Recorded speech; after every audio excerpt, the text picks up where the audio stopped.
திருநாமம் போற்றி ஆரம்பம் செய்கின்றேன். சாந்தியும் சமாதானமும் ஈருலக சர்தார் அகிலத்தின் அருட்கொடை பிரபஞ்சத்தின் பேரொளி நம் உயிரினும் மேலாகிய கண்மணி நாயகம் ஹஜ்ரத் முஹம்மது ரசூலுல்லாஹ் ஸல்லல்லாஹு அலைஹி வஸல்லம் அன்னவர்களின் மீதும் அன்னாரின் அடிச்சுவற்றை பின்பற்றி வாழ்ந்து வழிகாட்டிய உத்தம சத்திய சஹாபாக்கள், தாபிஈன்கள், தபஅத் தாபிஈன்கள், அவுலியாக்கள், நாதாக்கள், ஷஹதாக்கள், குறிப்பாக பரக்கத்து நிறைந்த ஷஃபருடைய மாதத்தின் ஜும்மாவுடைய நன்னாளில் அல்லாஹ்வுடைய இல்லத்தில் சங்கமித்திருக்கிற நாம், நம் மக்கள், உலக மூமின்கள் அனைவர் மீதும் அல்லாஹ்வின் பேரருள் என்றென்றும் நீண்ட நிலவட்டுமாக. ஆமீன். அல்ஹம்துலில்லாஹ். கண்ணியத்திற்கும் மரியாதைக்கும் உரிய அல்லாஹ்வின் நல்லடியார்களே, அருமையான மூமின்களே, சகோதரர்களே, உலக வரலாற்றை நபிகள் நாயகம் ஸல்லல்லாஹு அலைஹி வஸல்லம் அவர்களுக்கு முன்னால், அவர்கள் வந்த பின்னால் என்று இரு வகையாக உலக வரலாற்றை பிரித்து பார்த்தால், பெருமானாருக்கு முந்தைய காலம் இருண்ட காலம் என்றும் அறியாமை நிறைந்த காலம் என்றும் நபிகள் நாயகம் ஸல்லல்லாஹு அலைஹி வஸல்லம் அவர்களும் குர்ஆனுடைய வசனங்களும் ஜாஹிலியத்தினுடைய காலம் என்பதாக குர்ஆன் அடையாளப்படுத்துகிறது. மனிதன் எதற்கு படைக்கப்பட்டானோ அந்த படைப்பின் நோக்கத்தை விட்டு விலகி வாழ்ந்த ஒரு பெரும் சமூகம். அறிவு இருந்தது, ஆற்றல் இருந்தது, புத்தி இருந்தது, படிப்பறிவு இருந்தது. ஆனாலும் அறியாமையில் அந்த சமூகம் மூழ்கி கிடந்தது என்பதை குர்ஆன் கோடிட்டு காண்பிக்கிறது. பெருமானார் ஸல்லல்லாஹு அலைஹி வஸல்லம் அவர்கள் வந்த பிறகு 23 ஆண்டுகளில் ஏற்படுத்திய பெரும் புரட்சியினுடைய முதல் பாடம், அந்த சமூகத்தில் குடிகொண்டிருந்த அறியாமையை 100 விழுக்காடு அகற்றினார்கள். இந்த அறிவு என்பது என்ன, அறியாமை என்பது என்ன? நம்முடைய சாதாரண பாஷையில நாங்கெல்லாம் படிக்காதவங்கன்னு சொல்லுவாங்க, ஆனால் அறிவற்றவர்கள் என்று யாரும் சொல்ல மாட்டார்கள். அறிவு என்பது வேறு, படிப்பு என்பது வேறு. மனிதனுக்கு கொடுக்கப்பட்டிருக்கிற அறிவு, ஆற்றல் என்பது இந்த புலன்களால் உணரக்கூடிய செய்திகளால், ஐம்புலன்களால் அறியக்கூடிய அறிவு இருக்கிறது. தொட்டு பார்த்து, நடந்து பார்த்து, நுகர்ந்து பார்த்து, ருசித்து பார்த்து, கேட்டு மகிழ்ந்து, இந்த உறுப்புகளால் ஏற்படுகிற உணர்வுகளால் சில அறிவுகள் வரும். அவனுடைய மூளையில் ஏற்படுகிற சிந்தனை, அதனால் பிறக்கிற சில அறிவுகளும் உண்டு. நபிகள் மூசா அலைஹிஸ்ஸலாம் தன் சமூகத்தில் பேசிக் கொண்டிருக்கிற பொழுது கேட்டார்கள், உங்களில் மிகுந்த அறிவாளி யார், படித்தவர் யார்? சமுதாயம் சொன்னது, எங்களை ரொம்ப படித்தவர் நீங்க தான். மூசா அலைஹிஸ்ஸலாம் அதை ஆமோதித்தார்கள். ஆனால் அல்லாஹ்வுக்கு அது பிடிக்கவில்லை. மூசா அலைஹிஸ்ஸலாத்தை விட அறிவாற்றலும் படிப்பும் உள்ள ஒருவர் இருக்கிறார். அந்த நீண்ட வரலாற்றை அல்லாஹ் குர்ஆனிலே சொல்லுகிறான். நீங்கள் கடல் பிரதேசத்தில் வாழக்கூடிய ஹித்ர் என்று சொல்லக்கூடிய ஒருவரை சந்தியுங்கள். அறிவனுடைய ஆழம், அறிவனுடைய கூர்மை, அறியாமையினுடைய இயலாமை வெளிப்படும். பயணப்பட்டார்கள் மூசா அலைஹிஸ்ஸலாம். அல்லாஹ் சொன்ன அடையாளத்தோடு ஹித்ர் அலைஹிஸ்ஸலாத்தை கண்டுபிடித்த பொழுது ஹித்ர் அலைஹிஸ்ஸலாம் சொன்னார்கள், எங்கூட இருக்கணும், என்னிடம் கற்றுக்கொள்ள வேண்டும் என்று சொன்னால் நான் என்ன சொன்னாலும் செய்யணும். எதிர்கேள்வி கேட்கக்கூடாது. நானாக சொல்லும் வரை நீங்கள் எதையும் விவாதிக்க கூடாது. இந்த நிபந்தனையோடு பயணம் தொடங்கியது. பயணத்தினுடைய ஆரம்பத்திலேயே கடற்கரையில் விளையாடி கொண்டிருந்த சிறுவனின் கழுத்தை திருகி கொன்று விட்டார்கள் ஹிதர் அலைஹிஸ்ஸலாம். சும்மா இருக்க முடியுமா? நம்முடைய அறிவு சும்மா இருக்குமா? உடனே கொதித்து போனார். பச்சை பாலகனை கொன்று விட்டீர்களே. ஹிதர் அலைஹிஸ்ஸலாம் சொன்னாங்க, நான் என்ன சொல்ல, கேட்காதீர்கள். சரி, பொறுத்துக் கொண்டார். இரண்டாவது பயணம் தொடருகிறது. ஒரு படகில் பயணிக்கிறார்கள். நல்ல படகுல ஓட்டை போடுகிறார். கொதித்து எழுந்தார் மூசா அலைஹிஸ்ஸலாம். ஓடுற படகுல ஓட்டையை போட்டா மூழ்கி விடுவோம் என்பது அறிவு. பேசாம இருங்க, கேட்க கூடாதுன்னு சொன்னேனா இல்லையா? பயணம் அக்கறைக்கு போய் சேருகிற பொழுது அந்த கிராமத்திலே அந்தாக்கியா பசிக்காக உணவு தேடினார்கள். யாருமே தரவில்லை. மறுக்கப்பட்ட நிலையில் ஊரின் ஒதுக்குப்புறத்திற்கு வருகிற பொழுது ஒரு குட்டி சுவர் விழுவதற்கு அது காத்திருக்கிறது. மெனக்கெட்டு ஹிதர் அலைஹிஸ்ஸலாம் அந்த சுவற்றை நிறுத்தி அதனை பூசி அதை பாதுகாப்பு செய்கிறார். சோறு தராத ஊருக்கு சேவகமா? கொதித்தெழுந்தார்கள் மூசா அலைஹிஸ்ஸலாம். நீங்க சொன்னீங்க கரெக்ட் தான். என்ன செய்தாலும் கேட்க கூடாது. ஆனால் செய்வதெல்லாம் அபத்தமாக இருக்கிறதே. ஹிதர் அலைஹிஸ்ஸலாம் சொன்னார்கள், உங்கள் அறிவின் அளவுகோல் அவ்வளவுதான். பரந்த அறிவு, ஆழமான அறிவு என்பது வேறு. நான் சொல்லட்டுமா? விளையாடி கொண்டிருந்த சிறுவனை கொன்றேன், அது அல்லாஹ்வுடைய விதி. அந்த விதிக்கு பின்னால் ஒரு வரலாறு இருக்கிறது. ஒரே ஒரு ஒற்றை குழந்தை, தாய் தகப்பன் மிகுந்த அல்லாஹ்வை பயப்படக்கூடிய மூமின்கள். இவன் மட்டும் வளர்ந்து ஆளானா மிகப்பெரிய பாவியாக வருவான். இவன் மீது உள்ள பிரியத்தினால் பெற்றோர் ஈமானை இழப்பார்கள். இப்ப நீங்க சொல்லுங்க, பிள்ளை முக்கியமா ஈமான் முக்கியமா? ஈமான் தான் முக்கியம். அந்த ஈமானை கெடுக்கிற பிள்ளை வேண்டாம் என்று விதி சொன்னது, நான் அவனை கொன்றேன். இது ஏற்றுக்கொள்ள முடியுமா? இவ்வளவு ஆழமாக ஒரு அறிவு கணிக்க முடியுமா? மனிதனுடைய வாழ்க்கையில 90 அல்ல 100 விழுக்காடுமே அனுமானம், அனுமானம், யூகம். ஜெயிக்கலாம் என்ற நம்பிக்கை. ஆனால் எந்த துறையிலும் 100 விழுக்காடு நான் இதை செய்து விடுவேன் என்று தீர்க்கமாக சொல்லுகிற அறிவு மனிதனுக்கு கிடையாது. இரண்டாவது சொன்னாங்க, அக்கறையில் கொடுங்கோல் அரசன் ஒருவன் இருக்கிறான். நல்ல படகுகளையும் பாய்மர கப்பலையும் பார்த்தால் அபகரித்துக் கொள்வான். ஓட்டை உடைசல் என்று சொன்னால் விட்டு விடுவான். இந்த கப்பலோட்டி இருக்கிறானே இந்த மீனவன் ஒரு ஏழை. அவன் படகு அபகரிக்கப்படுவதை நான் விரும்பவில்லை, விதி விரும்பவில்லை. ஒரு சின்ன ஓட்டை போட்ட, அதனால் ஓட்டையை அடைத்துக் கொள்ளலாம், படகை இழக்கக்கூடாது. இப்படி ஒரு விதியின் ஆழம் இந்த படகுக்கு பின்னால், படகோட்டிக்கு பின்னால் இருப்பது உங்கள் அறிவுக்கு புலப்படுகிறதா? என் அறிவுக்கு ரப்பல் ஆலமீன் தந்திருக்கிறான்.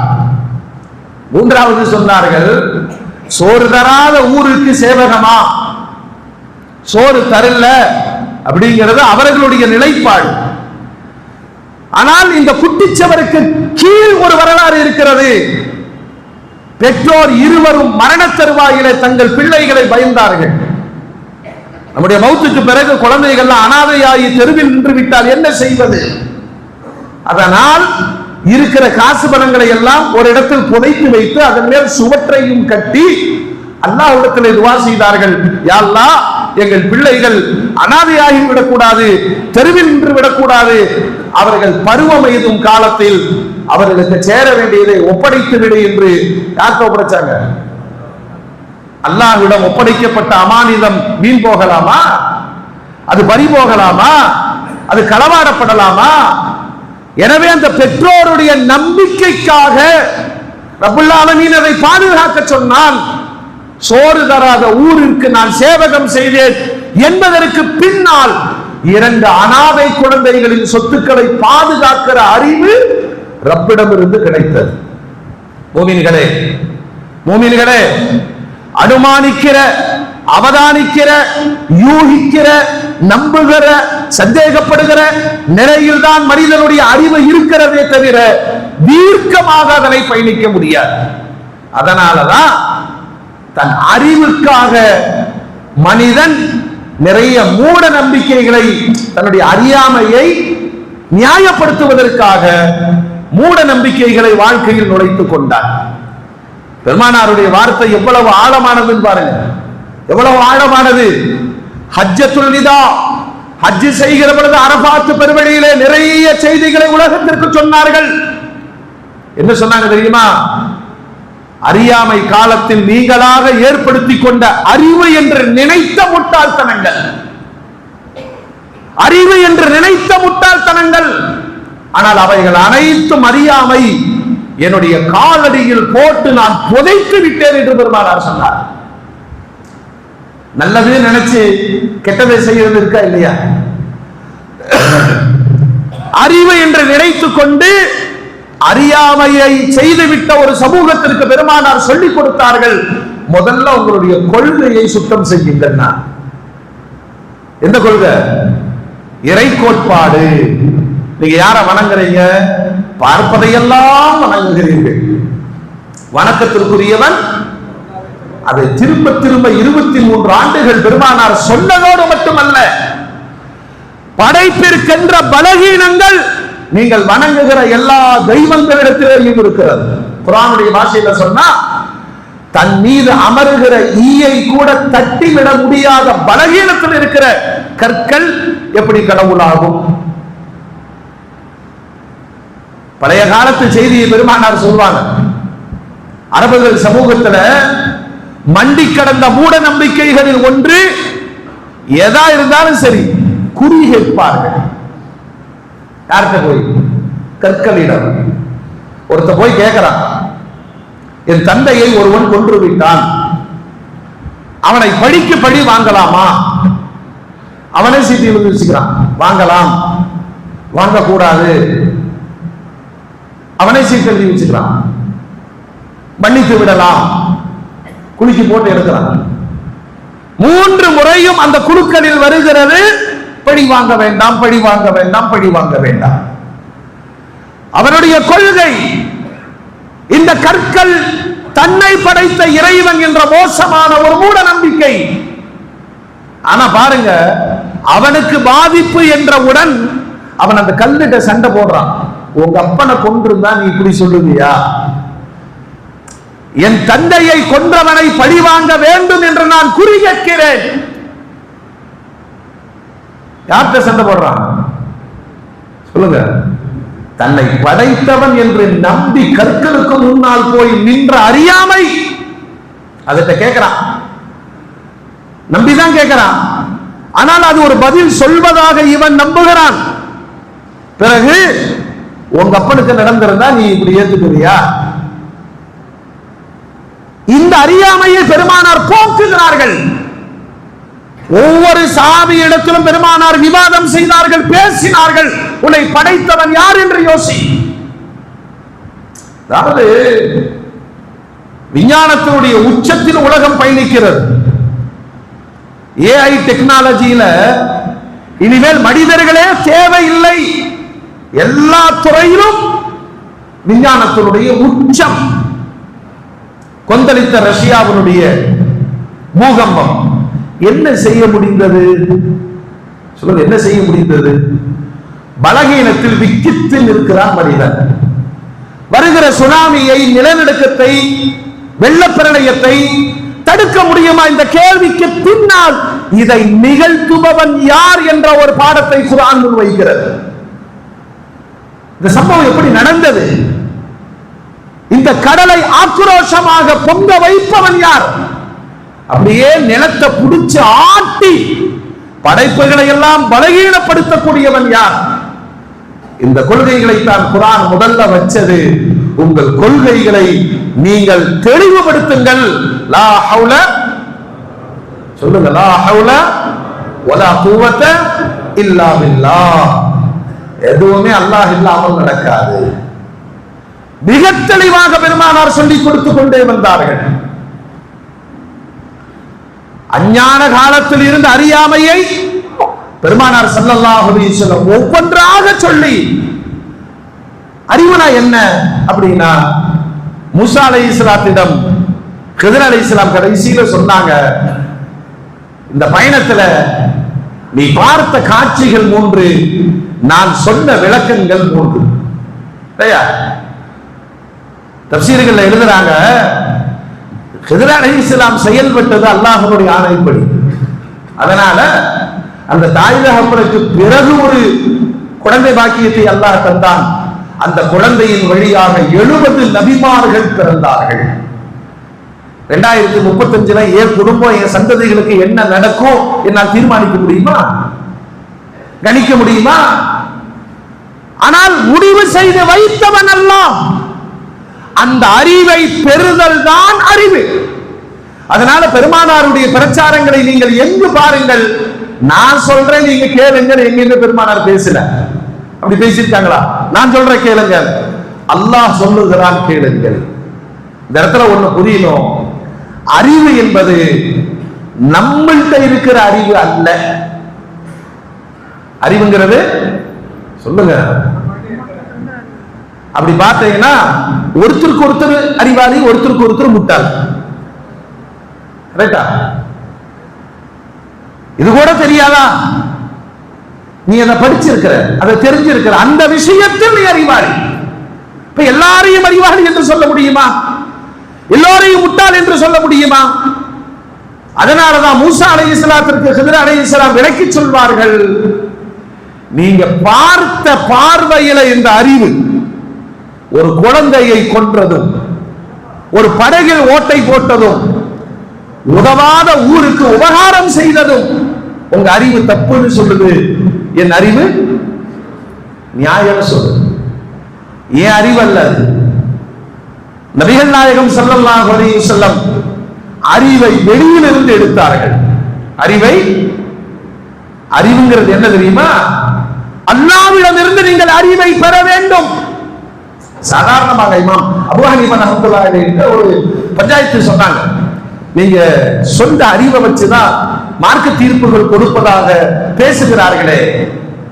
இமாம் ஆலம் சொன்னாங்க, அப்படிலாம் இல்லை, அல்லாஹ்வுடைய அறிவை கொண்டுதான் நான் தீர்ப்பு கொடுத்திருக்கிறேன். என் சொந்த அறிவை நான் யூஸ் பண்றது இல்லை. ஏன்னா சொந்த அறிவு என்பது பலகீனமானது. நான் எடுக்கிற ஜட்ஜ்மெண்ட், நீங்க எடுக்கிற ஜட்ஜ்மெண்ட் வித்தியாசப்படுமா இல்லையா?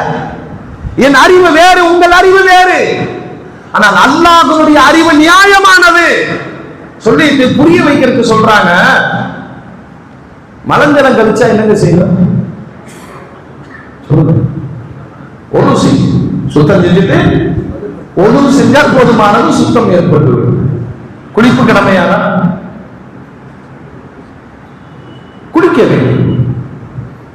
இமாமுல் ஆலம் கேட்கிறார்கள், நம் அறிவுப்படி தீர்ப்பு செய்வதாக இருந்தால் மலம் ஜலம் மிக துர்வாடை வீசக்கூடியது, அதிகமான நஜீஸ், அதுக்கு தான் குளிக்கணும்னு சொல்லியிருப்பார். இந்திரியம் மிக எளிமையானது, மிக குறைந்தது, அதற்கு ஒரு செஞ்சா போதும்னு நம்ம அறிவு சொல்லும். ஆனால் அல்லாஹ் என்ன சொல்லுகிறார்? இந்திரியத்தினால் குடியுங்கள், மலஞ்சலத்தினால் ஒரு செய்து. அதனாலதான் பெருமானார் ஸல்லல்லாஹு அலைஹி வஸல்லம் சொல்லுகிறார்கள், எனக்கு முன்னர் வாழ்ந்த வாழ்க்கை என்பது ஜாஹிலியத்தினுடைய வாழ்வு. அவங்க கைடாக, வழிகாட்டியாக எதையும் பெறவில்லை. நான் சொல்றேன், வஹீனா இறைக்கட்டளை, அல்லாஹ்வுடைய வார்த்தைகள் என் கையில் இருக்கிறது. நான் பேசவில்லை, அல்லாஹ் பேசுகிறான். அல்லாஹ்விடம் இருந்து அறிவை பெற்றுக் கொள்ளுங்கள், அதுதான் அறிவு, அதுதான் அறிவு. சில நேரத்தில் நமக்கு புரியாது, மார்க்கம் சொல்லுகிற சில சட்டங்கள் புரியாது. ஆனால் ஆழ்ந்து ஆராய்ந்து யோசித்து பார்த்தால், இந்த சொத்து பாகம் பிரிக்கும் போது அல்லாஹ்வுடைய சட்டம் அவன் சொல்றான், மௌத்தாயிட்டீங்கன்னா உங்க சொத்து அல்லாஹ்வுடைய கட்டுப்பாட்டுல வந்தது. மௌத்தான பிறகு சொத்து ஏத்துக்க முடியுதா? என்னமோ 100 வருஷம் வாழ்ற மாதிரி, பரம்பரைக்கே நான் சம்பாதிச்சு வச்ச மாதிரி என்னுடையதுங்கிறோம்.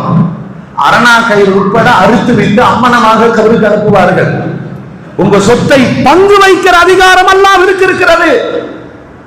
அல்லாஹ் சட்டம் சொல்றான், நீ மௌத்தாயிட்டியா நீ போய் கபருக்கு வாரிசுகளுக்கு சொல்றான், முதல்ல அவருடைய காசை கொண்டு அவரை குறிப்பார், கஃனிடு கஃன் செய்.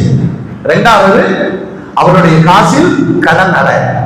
மூன்றாவது அவர் செய்த வசியத் உயில், பள்ளிவாசல் கொடு, எத்தீம்கானாவுக்கு கொடு, அதை நிறைவேற்றுங்கள். நான்காவது சொத்தை பங்கு வையுங்கள். யார் யார் இருக்கிறாங்கன்னு பாரு. மனைவி இருக்குதா 6ல் 1 பங்கு. பிள்ளைகள் இருக்கிறார்களா? ஆண்களுக்கு 2 மடங்கு, பெண்களுக்கு 1 மடங்கு. இப்ப காலம் மாறிடுச்சு. தாய் தாப்பன பொட்ட பிள்ளைங்க தான் பாக்குறாங்க. கரெக்டா? வெக்கப்படணும், அழுகணும். ஏன்னா நீ உன் தாய் தகப்பனை புறக்கணித்தால் தயாரா இருந்துக்கோ, உன் பிள்ளைங்க உங்களை முதியோர் இல்லத்துக்கு கொண்டு போய் விடுவார்கள். அல்லாஹ் அக்பர். எவ்வளவு பெரிய பாவம். இப்ப பெண்கள் கேட்கிறார்கள், பசங்கள்லாம் இருக்கிறானுங்க, எவனும் பார்க்கறது இல்ல, நாங்க தான் பார்க்கிறோம். அது என்ன, அவனுக்கு 2 மடங்கு சொத்து, எங்களுக்கு 1 மடங்கு. நம்முடைய அறிவை கொண்டு முடிவு செய்வதல்ல வாரிசுரிமை சட்டங்கள், அல்லாஹ் முடிவு செய்யறான். ஏன்னா பெற்றோர்களை கடைசி வரைக்கும் பார்க்க வேண்டிய ஃபர்ம், கட்டாய கடமை ஆண்மகனுக்கு தான் இருக்கிறது. அவன் வேண்டான்னு சொன்னாலும் மார்க்க விடாது. அவன் வேண்டானும், அவன் நல்லவன் தாங்க.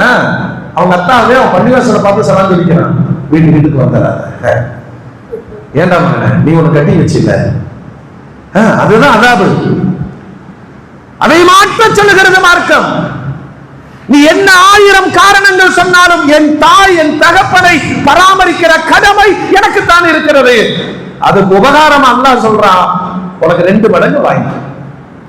உண்மைகளே, நம்முடைய அறிவும் நம்முடைய கணிப்பும் தவறிவிடும். ஆனால் அல்லாஹ்வுடைய முடிவு சரியான தீர்வுகளை தரும். அதனாலதான் உலகத்திற்கு அறிவு என்று பெருமானார் பாடம் எடுக்கிற பொழுது குர்ஆனை முன்வைக்கிறாங்க. குர்ஆனிய அறிவை நீங்கள் அறிவாக பெற்றுக்கொண்டு குர்ஆனிய செயல்பாடுகளை நிலைநிறுத்துங்கள். நம்மளை காம்ப்ரமைஸ் ஆகி போயிடறோமா இல்லையா? பெருமானார் சொல்றாங்க, பெண்களின் சம்பாத்தியத்தில் வாழக்கூடியவன் நல்லவன் அல்லங்கிறாங்க. இந்த 2025 ஒத்துக்க முடியல. ஒரே சொல்றாரு, ஒய்ஃப் காலையில் 5 மணிக்கு ஜாபுக்கு போயிருதுங்க, அதுதான் வண்டி ஓட்டு, நான் பின்னாடி பார்த்துக்குவேன். சொல்லுங்க, தலைமுறை மாறிடுச்சு. இப்ப அதுதான் புருஷன். இது இவன் கேட்கிறான், என்ன செஞ்சு வைக்கிட்டோம், சிரிக்கிறான். பல பேருடைய நிலைமை இருக்க பாவம். யோசிக்கிறோம். பெருமானார் சத்தியமிட்டு சொல்லுகிறார்கள், தங்களுடைய காரியங்களுக்கு பெண்களை பொறுப்புதாரிகளாக நியமிக்கிற சமுதாயம் வெற்றி பெறாதுங்கிறாங்க. ஆனா உலகம் அப்படித்தானே பயணிக்குது. அப்படி உலகம் பயணிப்பதனால் அது அறிவு, அது நியாயம் என்று சொல்ல முடியுமானா நியாயமற்றது. அதற்கான தீங்கை உலகம் அனுபவித்திருக்கிறது. பெண்கள்கிட்ட ஆலோசனை கேளுங்க, நீங்கள் முடிவெடுங்கள். 99 விழுக்காடு இவர் ஒரு முடிவை சொல்லிட்டு வீட்டுல போயிட்டு கேட்டுட்டு வந்து பேந்த முடிக்கிறாரு. அவரால முடிவும் சொல்ல முடியல, ஆலோசனையும் சொல்ல முடியல. இல்ல வீட்டுல சொன்னாங்க, அதான் ஜட்ஜ்மெண்ட். மூமின்களே, நம்முடைய அறிவு என்பது சில நேரங்களில் அறியாமையில் கொண்டு போய் விட்டுவிடும். அதனாலதான் இந்த வரலாற்றை பதிவு செய்துவிட்டு அதற்கு ஹித்ர் அலைஹிஸ்ஸலாம் கடைசியில மூசா அலைஹிஸ்ஸலாத்திற்கு ஒரு காட்சியை காண்பிக்கிறாங்க. அங்க பார், கடல்ல ஒரு சின்ன சிட்டுக்குருவி, அது தன் அழகால் தண்ணீரை குடிக்கிறது. சிட்டுக்குருவி எவ்வளவு குடிக்கும்? மூசா அலைஹிஸ்ஸலாத்திற்கு காட்டி விட்டு சொல்லுகிறார்கள், பரந்த கடலில் சிட்டுக்குருவி அது குடிக்கிற அந்த துளி, அந்த அளவுக்கு கூட உலகம் உலகத்தில் இருக்கிற எல்லோருடைய அறிவும் இல்லை. கடலளவு அல்லாஹ்வுடைய அறிவு இருக்கிறது. குர்ஆன்ல அல்லாஹ் சொல்லி கொடுக்கிறான்ல, மலாயிகத்துமார்கள் ஆதமை ஏன் படைக்கிற அப்படின்னு அல்லாஹ்ட்டே அப்ஜெக்ஷன் பண்ணாங்க. நாங்க இருக்கிறோம்ல அவனை வணங்குறதுக்கு. நம்மளே வீட்டுல பாத்தீங்கன்னா அத்தா செய்யக்கூடிய காரியத்தை சில நேரங்கள்ல பிள்ளைகள் அப்ஜெக்ஷன் பண்ணுவாங்க. ஏன் இப்படி பண்ற?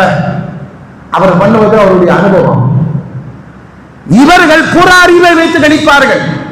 அத்தாவுக்கு கொஞ்சம் கூட புத்தியே இல்லை, அங்க போய் இடம் வாங்குது, அங்க போய் வீடு கட்டுது, என்னன்னா ஐடில ஒர்க் பண்ற, என் அறிவு பயங்கரமானது அப்படி நினைக்கிறார்.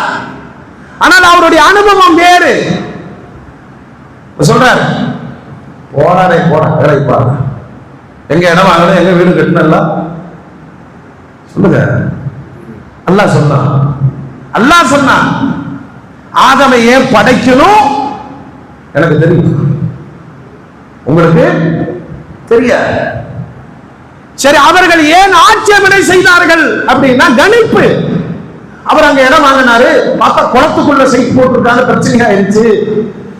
இங்க இடம் வாங்கினாரு, அன்னபுருவல் சைட்டுங்கிறான், இதெல்லாம் அத்தாவுக்கு தெரியாதா? தெரியாது என்று நினைத்துக் கொண்டு பிள்ளைகள் சார்ஜ் செய்வார்கள். நமக்கு முன்னாடி ஜின்னுகள் இந்த உலகத்துல வாழ்ந்தாங்க, நிறைய குழப்பங்கள் செய்தார்கள். அல்லாஹ் சொன்னா அடிச்சு துரத்தி மலை அடிவாரத்துல கொண்டு போய் விடுங்க. அந்த வேலையை செய்தவர்கள் மலாயிகத்துமார்கள். அத மெயின்ல வச்சுட்டு சொல்றாங்க, இவனை படைக்காத, இவன் கொலை பண்ணுவான், கொள்ளையடிப்பான், திருடுவான், சண்டை போடுவான். எப்படி இந்த அறிவு மலாயிகத்துமார்களுக்கு வந்தது என்றால் கணிப்பு. கணிப்பு உண்மையாகுமா? சொல்லுங்க. டாக்டர் சொன்னாரு, கேன்சர் எழுதி வச்சுக்க, 3 வாரத்துல ஆள் டெத்து. அங்க 30 வருஷமா வாழ்ந்துட்டு இருக்கிறார். இன்னொருத்தர் போனாரு, எல்லாமே நார்மல், அசருக்கு ஆள் மூத்த போயிட்டார். கணிப்பு. மனிதனுடைய கணிப்பு அறிவு என்ற வட்டத்திற்குள் வராது. மூமின்களே, மூமின்களே, இந்த கணிப்பை வைத்துக் கொண்டுதானே இவ்வளவு ஆட்டம் போடுறோம். அல்லாஹ் சொன்னா, ஏன் ஆதமை நான் படைக்க போகிறேன் என்ற அறிவு எனக்கு மட்டும் இருக்கிறது, உங்களுக்கு அது கிடையாது. ஏன்னா நீங்க சொன்னது, சொல்லுங்க, கவனிக்கிறீங்களா? தூக்கமா? கணிப்பு. நீங்க நினைச்சது கணிப்பு. பல நேரங்களில் கணிப்பு நம்ம ஏமாற்றி இருக்கும். 10:10க்கு ட்ரெயின், அதெல்லாம் போயிடுவேன், அதெல்லாம் போயிடுவேன். கொஞ்சம் விவரமானவர் 1 மணி நேரத்துக்கு முன்னாடி போயிட்டாரு. நம்ம அறிவு சொல்லுது, இங்க இப்படி போனா போயிடலாம். கரெக்டா ஆத்துப்பாலத்துல டிராபிக்ல மாட்டினாரு. ஸ்டேஷன் போகும்போது 11:20 ஆச்சு, ட்ரெயின் ஈரோட்ல நிக்குது. சிரிச்சுக்கிறாரு, நான் லூசு. அப்படித்தான் உன் வீட்டுக்காரமா சொன்னதுக்கு நீ சட்டி எடுத்து எரிஞ்சிய. என்னுடைய கணிப்பு தோற்றுவிடும். அல்லாஹ் சொன்னா, எதனால் மனிதனை படைக்க போகிறேன் என்ற அறிவை எனக்கு மட்டும் சொந்தமானது. புறக்காரணங்களை வைத்து நீங்கள் விமர்சனம் செய்யாதீர்கள். அப்பதான் மலாயிகத்துமார்கள் தங்களுடைய கணிப்புகளை தூக்கி எறிந்துவிட்டு அல்லாஹ்வுடைய இல்மை பெற்றுக்கொண்டு சொன்னாங்க, சுப்ஹானக லா இல்ம லனா இல்லா மா அல்லம்தனா. எங்களுக்கு அறிவே இல்ல அல்லாஹ், எங்களுக்கு அறிவே இல்ல, நீ எதை சொல்லிக் கொடுத்தாயோ அதை தவிர. என்ன சொல்லிக் கொடுத்தையோ அதை தவிர. இந்த ஃப்ரிட்ஜை கண்டுபிடிச்சவனுக்கு ஒரு அறிவு இருந்திருக்கும். ஒரிஜினலா ஃப்ரிட்ஜை ஏன் கண்டுபிடிச்சேன்னு இன்னைக்கு அவனே கன்ஃபியூஷன்ல இருப்பான். ஏன்னா நாம வைக்கிறத பார்த்து அவனே தற்கொலை பண்ணியிருப்பான். அது மெடிசன், சில பொருட்களை பாதுகாக்க முடியாத சில பொருட்களை பாதுகாப்பதற்கான ஒரு கருவி. நம்ம ஊறுகால இருந்து சொல்லுங்க, காய்கறியில இருந்து மொத்த குப்பை எங்க வைக்கிறோம்? இது கண்டுபிடித்தவனுக்கு இந்த அனுமானம் கிடைத்திருக்குமான? கிடையாது. அவன் கண்டுபிடித்ததனுடைய நோக்கம், அறிவு வேறு, மக்கள் பயன்படுத்துவது வேறு. பயன்படுத்திட்டு இது அறிவுன்னு நினைக்கிறானே, இதுதான் அறியாமை. நபிகள் நாயகம் ஸல்லல்லாஹு அலைஹி வஸல்லம் சொன்னாங்க, படைத்தவன் விஷயத்தில் தெளிவான அறிவோடு பயணியுங்கள். லா இலாஹ இல்லல்லாஹ் வஹ்தஹு லா ஷரீக லா, அல்லாஹ் மட்டும்தான், இணை வைக்காதீர்கள். நம்ம அல்லாஹ்வுக்கு நிறைய சுக்ர். ஏன்னா எது நடந்தாலும் அல்லாஹ்ங்கற வார்த்தையை தான் நம்ம வெளிப்படுத்துறோம். மாற்றுத்தலத்திற்கு அல்லாஹ் ஹிதாயத் தருவானாக. அவன் எந்த கடவுள்கிட்ட கேட்கறதுன்னு முடிவெடுக்கிறதுக்குள்ளே 3 நாள் ஓடி இல்லையா? அந்த அறியாமையில் இருந்து அல்லாஹ் பாதுகாத்தான். ஈசா அலைஹிஸ்ஸலாம் ஒருத்தனை பார்த்தாங்க, உடம்பெல்லாம் குஷ்டரோகம், பங்கரையா இருக்கிறான், பயங்கரமாக இருக்கிறான், சந்தோஷமா சொல்லிட்டு இருக்கிறான், அல்ஹம்துலில்லாஹ் அல்ஹம்துலில்லாஹ், உலகத்தில் யாருக்கும் தராத நியாமத்தை தந்தவனே, எல்லா நோய்களில் இருந்தும் பாதுகாத்தவனே அப்படின்னு அல்லாஹ்வை புகழ்ந்து இருக்கிறார். ஈசா அலைஹிஸ்ஸலாம் பார்த்தா ஆச்சரியம் இல்லை, உடம்பெல்லாம் நோய். அத போய் கேட்டாங்க, இவ்வளவு நோயை வச்சுக்கிட்டு இப்படி சந்தோஷமா நீ அல்லாஹ்வை புகழ்ற? அவன் சொன்னா, அல்லாஹ்வின் தூதரே, உலகத்தில் பெரிய நோய் எது தெரியுமா? அல்லாஹ்வை அறியாமல் இருப்பதுதான். உடல்ல வர்ற நோய் மாறலாம், ஆனால் அறியாமை நோய் மாறாவிட்டால் அதுதான் நிரந்தர நோய். அந்த விஷயத்துல என் உடம்பெல்லாம் நோய், ஆனால் என் அறிவு அல்லாஹ்வின் அறிவை தேடிக்கொண்டிருக்கிறது. அந்த அறிவை தந்தானே அவனுக்கே. எங்க உடம்புல நோய் வந்தா நாம என்ன செய்ய சொல்லுங்க? உடம்புல நோய் வந்துருச்சு, சுகர் வந்துருச்சு, பிபி வந்துருச்சு, பிளாக் ஏற்பட்டுருச்சு, கிட்னி லைட்டா பலகீனமா இருக்கு, என்ன செய்யும்? சும்மா சொல்லுங்க, என்ன செய்யும்? முதல்ல பயப்படுவோம் இல்லையா? அப்புறம் அப்படியே வீட்டுல எல்லாம் பேசும்போது வீட்டுக்குள்ள இருந்து ஒரு மூட நம்பிக்கை பிறக்கும். என் புருஷன் நல்லா இருந்தாரு, எவன் கண்ணு பட்டுச்சோ கிட்னி சட்னி ஆயிடுச்சு, ஆரம்பிச்சு வச்சுட்டாங்களா? கண்ணு படுவதனால் கிட்னி பலகீனமாகுமா? இதுதான் நபிகள் இப்ராஹிம் அலைஹிஸ்ஸலாம் வெளிப்படுத்துகிற வார்த்தையை அல்லாஹ் சொல்லிக் கொடுக்கிறான். அவன்தான் எனக்கு நோயையும் தருகிறான், அவனே குணத்தையும் தருகிறான். வைதா மரில்து ஃபஹுவ யஷ்ஃபீன். இப்ராஹிம் அலைஹிஸ்ஸலாத்துடைய ஈமானை தான் அல்லாஹ் உலகத்துக்கு சொல்றான். பசிச்சாலும் அல்லாஹ்ட்ட தான் கேட்டார், தாகித்தாலும் அல்லாஹ்விடத்தில் தான் கேட்டார். அல்லாஹ் தான் காரணங்களின் வழியே உங்களுக்கு கொண்டு வந்து சேர்க்கிறான். சில நேரத்துல நமக்கு ஆச்சரியமா இருக்குங்க, 4 மண்டபத்துல சுத்தி இருப்போம், எங்க சோறு கிடைச்சிருக்காரு. ஏன்னா நம்ம நியத்தி அப்படித்தானே, சங்கமத்துல தலையை காமிச்சிட்டு, பாத்திமா கடையில உடம்ப காமிச்சிட்டு, தென்றல்ல இடுப்பு காமிச்சிட்டு, 3:30 மணிக்கு வரும்போது எல்லா மண்டபத்துல இலை இருந்துட்டு இருக்கிறாங்க. வழியில ஒருத்தர் வண்டி இழுத்துறாரு, மச்சான் எங்க மச்சான் இந்த பக்கம்? இல்ல மச்சான் சும்மா வந்த மச்சான், இன்னைக்கு மருமகன் வீட்டுக்கு வர்றாரு, நீங்க வந்த என்ன நல்லா போனா காடை, கௌதாரி, கோழி, எருமை, குதிரை எல்லாம் போட்டு வச்சிருக்கிறார். மண்டபத்துல கிடைக்காததெல்லாம் ஒரே இடத்துல. ரப்பே, என் ரிஸ்கை எப்படி கொண்டு வந்து சேர்த்தாய்? நாம் அந்த முடிவுக்கு வர வேண்டும். அதுதான் தானாக நடந்தது அல்ல, தானாக நடந்தது நடப்பதும் அல்ல. யுத்இமுனி ரப்பி வ யஸ்கீன். பெருமானாரு வார்த்தைக்கு வார்த்தை தன்னுடைய மக்களை உருவாக்கியதுல அல்லாஹ் அல்லாஹ் அல்லாஹ் அல்லாஹ் அல்லாஹ் சொல்லி பழக்கினாங்க. இப்ராஹிம் அலைஹிஸ்ஸலாம் சொல்றாங்க, பசிக்கிற பொழுதெல்லாம் சோறு தந்தவன் அல்லாஹ், தாகிக்கிற பொழுதெல்லாம் சொல்லுங்க நீர் தந்தவன். நீரை படைக்க முடியுமா? அல்லாஹ் ஒரே ஒரு வார்த்தையா சூரத்துல் வாக்கியால கேட்கிறான், அஃபரைதுமுல் மா அல்லதி தஷ்ரபூன். நீங்க குடிக்கிற தண்ணீரை யோசித்து பாருங்கள். விஞ்ஞானிகள் தர முடியுமா?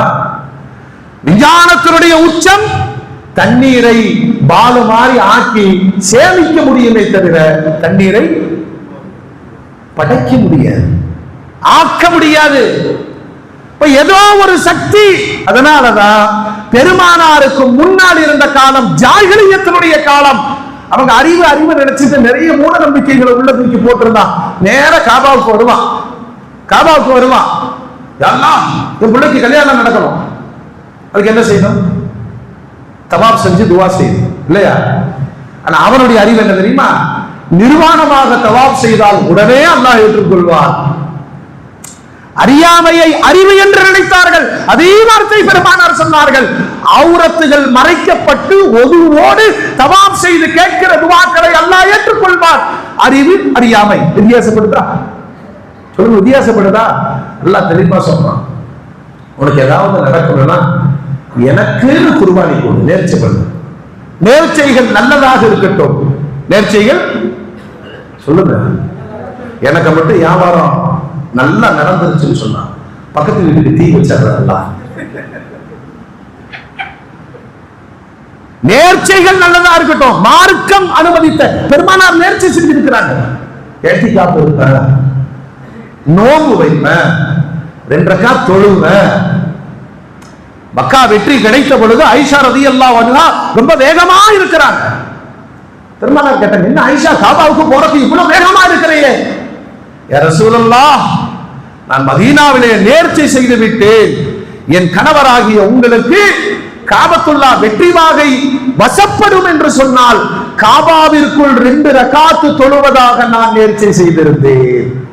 நல்ல நேர்ச்சையை மார்க்கம் அனுமதிக்கிறது, அறிவு அனுமதிக்கிறது. பெருமானார் சந்தோஷப்பட்டாங்க.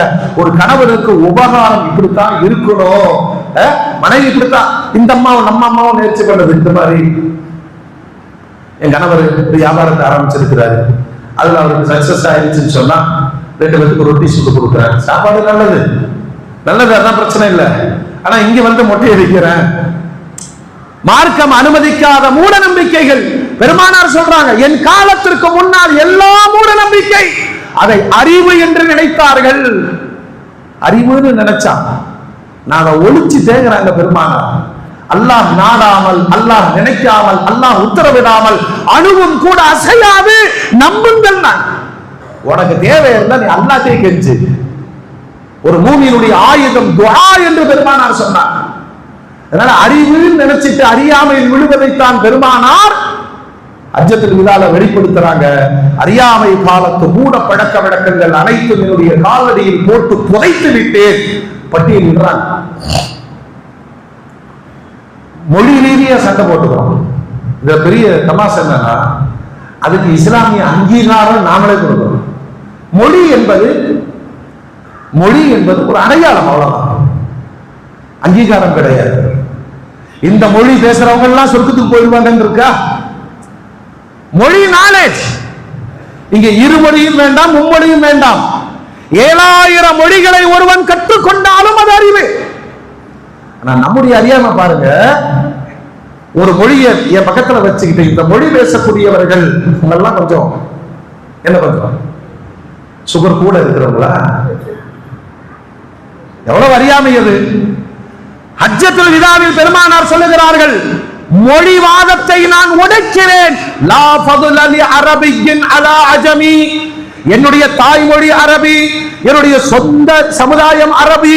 ஆனாலும் நான் சொல்லுகிறேன், அரபிகளும் அரபி அல்லாதவர்களும் எந்த விதத்திலும் ஏற்றத்தாழ்வு உள்ளவர்கள் அல்ல. இல்லா பித்தக்வா. அல்லாஹ்வுடைய தக்வா இருந்துச்சுன்னா அவன் உயர்ந்தவன், இல்லாதவன் தாழ்ந்தவன். இவ்வளவு விஞ்ஞான காலத்திலே நம்மள்ட்ட இருக்கிற மூட நம்பிக்கைங்க. தேவை மொழி, ஆனால் அந்த மொழி மார்க்க அடையாளங்களோடு இன்றைக்கு மார்க்க ஸ்தாபனங்களை அழிக்கிற பாவமாக இருப்பதை கூட கண்மூடிக்கொண்டு வேடிக்கை பார்க்கிறோம். அல்லாஹ் ஹிதாயத் தருவானார். மொழிவாதத்தை பெருமானார் உடைத்தார்கள்.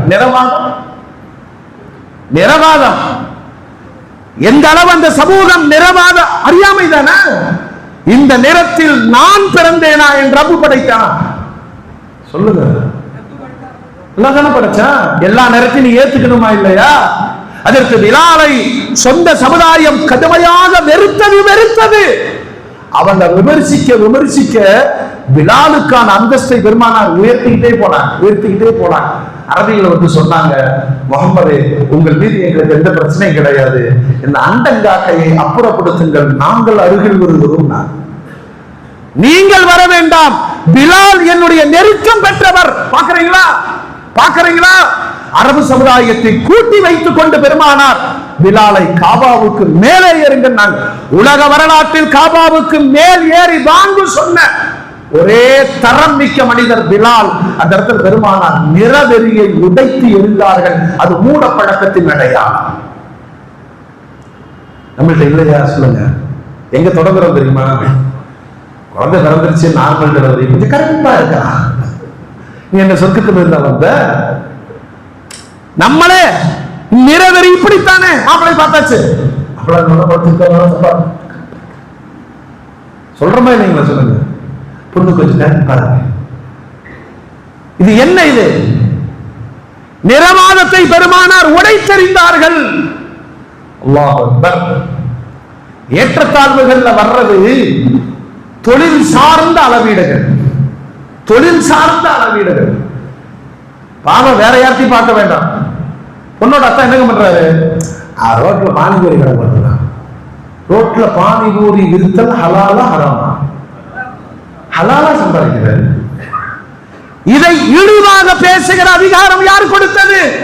நான் அவர்கிட்ட போய் பேசினா இவன் யாரு தன்னை பயங்கரமா நினைச்சானோ 20 ரூபா தான் சம்பாதிக்கிற மாசம், பானிபூரிக்காரு மாசம் 60 ரூபாய் சம்பாதிக்கிறாரு. காம்பை விழுணும் சொல்ல முடியுமா? பெருமானார் சொன்னார்கள், தொழில் முறையான ஏற்றத்தாழ்வுகள் கூடாது.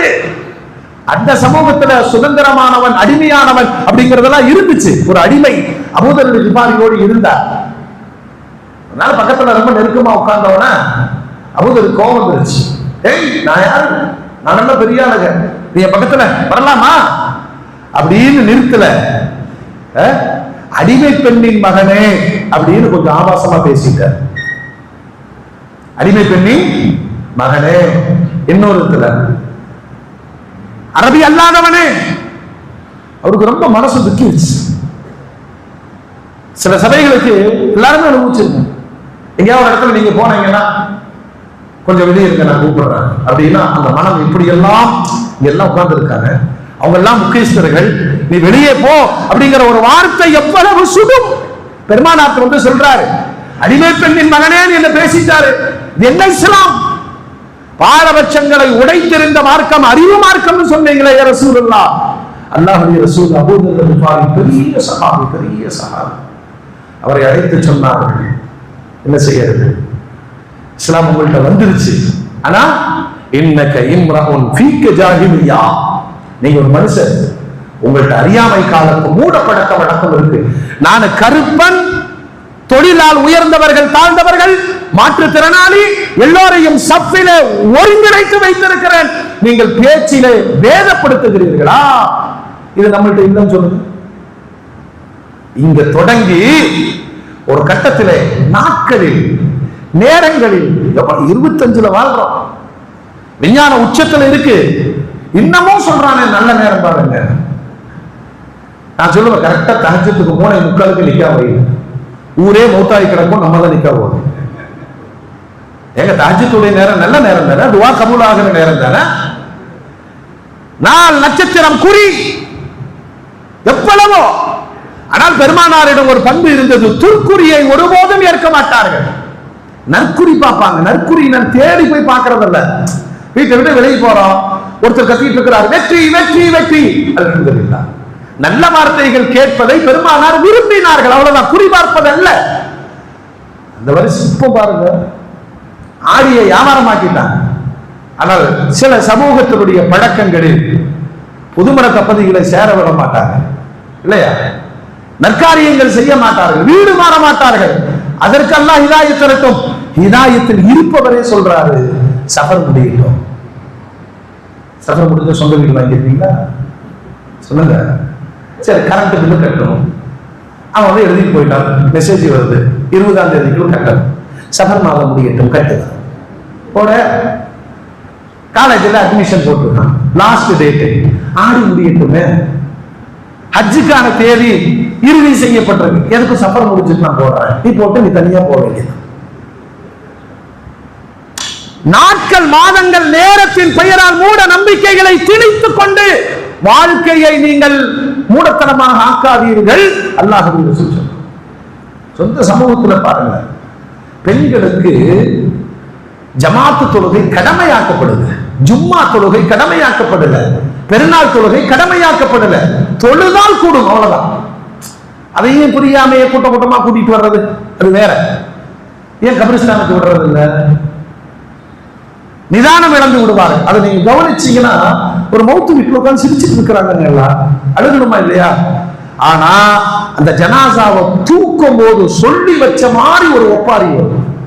அது அதற்கு வீடா இருந்தாலும் சரி, ஆதியார் வீடா இருந்தாலும் சரி. இது என்ன நடைமுறை? பெண்கள் பலகீனமானவர்கள், ஒப்பாரி வைக்கக்கூடியவர்கள், என் சமூகத்தை சார்ந்தவர்கள் எல்லாம் மூடப்பழக்கம். அப்படின்னா உனக்கு ஒரு வார்த்தை நான் சொல்லி கொடுத்திருக்கிறேன், இன்னா லில்லாஹி. அது சொல்லிட்டு அல்லாஹ்ட்ட சொல்லு, யா அல்லாஹ் விதிப்படி மௌத்தாயிட்டாரு, மறுமை வாழ்க்கையை தொடங்குகிறார்.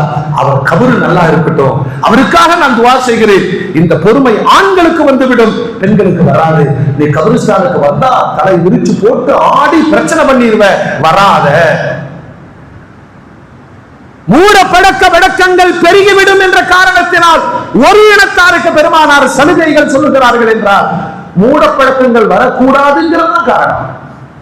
நம்ம என்னதான் முடிவெடுத்தாலும் வீட்டம்மா சொல்லுச்சுன்னு சொன்னா மெதுவா வந்து சொல்லுவாரு, எங்க எடுத்து இந்த மாஸ்டர் எதுவும் செய்யக்கூடாது வீட்டுல சொன்னாங்க, இல்லைங்க செய்யணும், செய்ய முடியாது.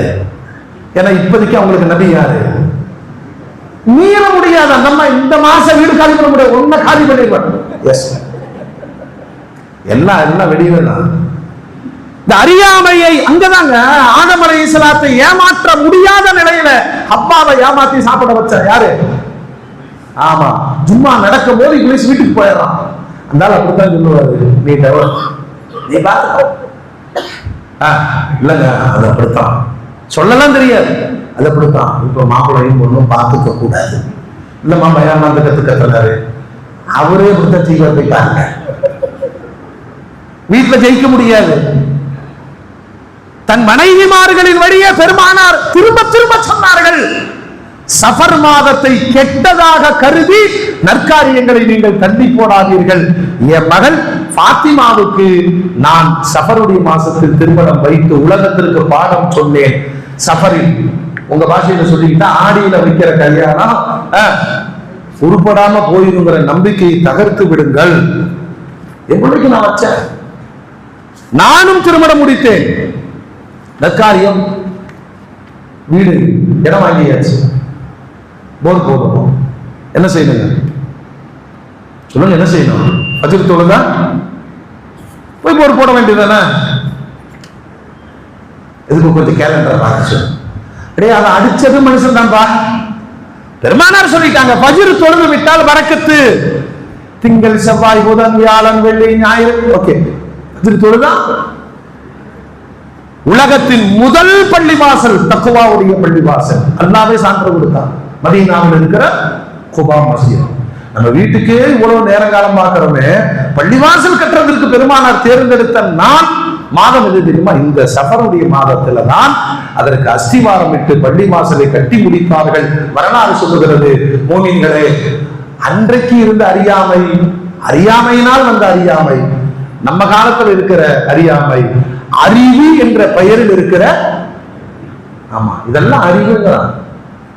ஏஐ உலகம், இனிமேல் மனிதர்களே இருக்க மாட்டாங்க. அதே ஆபரேஷன் பண்ணுது, அதே ட்ரீட்மெண்ட் பண்ணுது. மனித படைப்பினுடைய பலகீனங்கள் வெளிப்படுகிறது, எல்லாம் கருவி. ஒரு நாளைக்கு மின்சாரம் போயிருச்சுன்னா மொத்தமா எத்திமாயிரும். ஒரு நாளைக்கு சேட்டலைட் ஒர்க் பண்ணலன்னா எல்லாரும் மையத்தாயிரும். அவ்வளவுதான். ஒரு நாளைக்கு செல் ஒர்க் பண்ணல, அவர் எப்படி இருப்பாரு? காலையில இருந்து எல்லாம் தீதார் பார்த்துட்டு இருப்பேன். செல் இல்லைன்னா ஆள் மையத்து. எந்த டிரான்சாக்சனும் நடக்காது. விஞ்ஞான வளர்ச்சியை அறிவின் உச்சம் என்று நினைக்காதீர்கள். இந்த விஞ்ஞானம் அல்லாஹ்வை தொடும் என்று சொன்னார். அல்லாஹ்வை தொடும் என்று சொன்னார். விஞ்ஞானமே ஒரு எண்டுல போய் நின்றுட்டு எப்படி இது மிஸ் ஆச்சு, திஸ் இஸ் மிராக்கிள் முடிச்சுக்கலாம். இது அதிசயம். கோடான கோடி, அதாவது விஞ்ஞானத்தின் வழியே அறியாமை. நீங்க நம்பணும். ஏஐனால எல்லாமே நடக்கும். உலக விஞ்ஞானத்தை வெற்றி கொண்டு விடும். ஆனால் அதை இயக்குபவனும் சொல்லுங்க அல்லாஹ். போற உயிரை ஏஐனால நிறுத்த முடியாது. ஏஐனால நிறுத்த முடியுமா? விஞ்ஞானத்தினுடைய அத்துறையிலையும் விஞ்ஞானிகள் தோற்று போகிற இடம் அல்லாஹ்வை மறுத்தல், மெஞ்ஞானிகள் ஜெயித்த இடம். அதை கையிலேயே வச்சுக்கிட்டு அவர் பேஸ்புக்ல இருப்பாரு, வாட்ஸ்அப்ல இருப்பாரு, இன்ஸ்டாகிராம்ல இருப்பாரு. ஆனா சொல்லுவார், அல்லாஹ்வுடைய சக்திக்கு முன்னால் இது எல்லாம் பலகீனமானது, இது எதையும் செய்யும் என்ற நம்பிக்கை ஈமானை பலகீனப்படுத்தி விடும். தெளிவான ஈமானோடும் நல்ல செயல்களோடும் அல்லாஹ்வின் வழிகாட்டுதலை பெற்று அதன்படி நடப்பதுதான் அறிவு. அந்த அறிவே நிரந்தரமான இம்மை மறுமைக்கு வெற்றியை பெற்று தரும் வல்ல ரப்புல் ஆலமீன் அப்படி வாழுகிற தௌஃபீகை நசீபாக்கி தருவானாக. வ ஆகிரு தஅவானா அல்ஹம்துலில்லாஹி ரப்பில் ஆலமீன்.